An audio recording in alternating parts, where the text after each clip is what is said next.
જય જવાન જય કિસાન।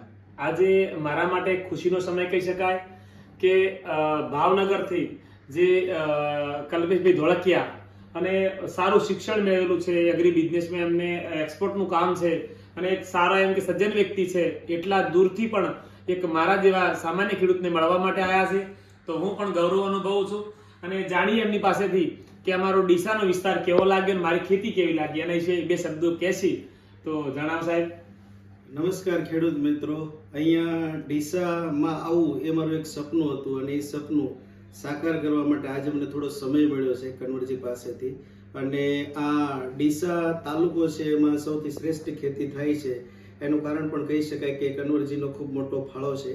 કન્વરજી ખૂબ ખેડૂતોની કાળજી રાખે છે, ઓછા ખર્ચે સૌથી સારી ખેતી કેમ કરી શકાય અને ઇનોવેટિવ ખેતી કેવી રીતે કરી શકાય એ સદવિચાર આપવાનું અને પ્રેરણાત્મક કામ ખેડૂતો માટે જો કરતા હોય તો આ તાલુકામાં માત્ર ને માત્ર કન્વરજીભાઈ છે। અને કન્વરજીભાઈને મળવા માટે હું ભાવનગરથી આવ્યો છું અને એમને મળીને મને ખૂબ આનંદ થયો છે અને પ્રેરણા મળી છે। અને ટેટી, તરબૂચ, બાગાયતમાં પણ ઘણું નોલેજ ધરાવે છે અને કઈ દવા ક્યારે છાંટવી અને કયા સાધનોનો સદુપયોગ કરવો એ વિશે એમની પાસે ખૂબ માસ્ટરી છે। અને હું એવું ઈચ્છીશ કે સમગ્ર ગુજરાતમાંથી જો કન્વરજીને એકવાર મળવાનો સમય મળે તો એ વ્યક્તિને ક્યારેય જીવનમાં ખેતી વિશે કંઈ તકલીફ નહીં પડે એવું મારું માનવું છે। આજનો મારો આ અનુભવ છે અને કન્વરજીની મુલાકાતે બહુ મોટી મોટી હસ્તીઓ પણ આવેલી છે અને એવું કહી શકાય કે ખેતીવાડી વિભાગમાંથી આવેલા છે, સીએમ સાહેબે મળેલા છે અને ઘણા બધા પ્રમાણપત્રો મળેલા છે,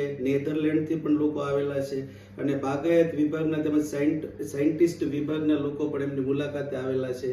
એમના ફાર્મની મુલાકાત લેવાથી તમે અચૂક કંઈક ને કંઈક નવું મેળવીને જશો એવી મને ચોક્કસ ખાતરી છે અને કન્વરજીને મળ્યાનો પણ હું ખૂબ આભાર વ્યક્ત કરું છું। Thank you so much, thank you so much, thank you so ખૂબ આભાર તમારો। અને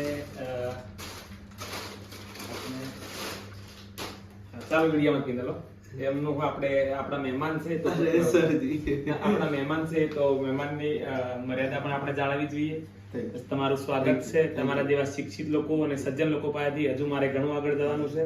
હું પણ પ્રયત્ન કરીશ કે મારા ગુજરાતના ખેડૂતોને હજુ પણ વધુ માહિતી આપું। તો આ મારો યુટ્યુબ વિડીયો જોતા રહેજો। હજુ ઇન્સ્ટાગ્રામમાં પણ એમને બે શબ્દો કહેવાના બાકી છે, નેક્સ્ટ વિડીયોમાં કહેશી। જય જવાન જય કિસાન।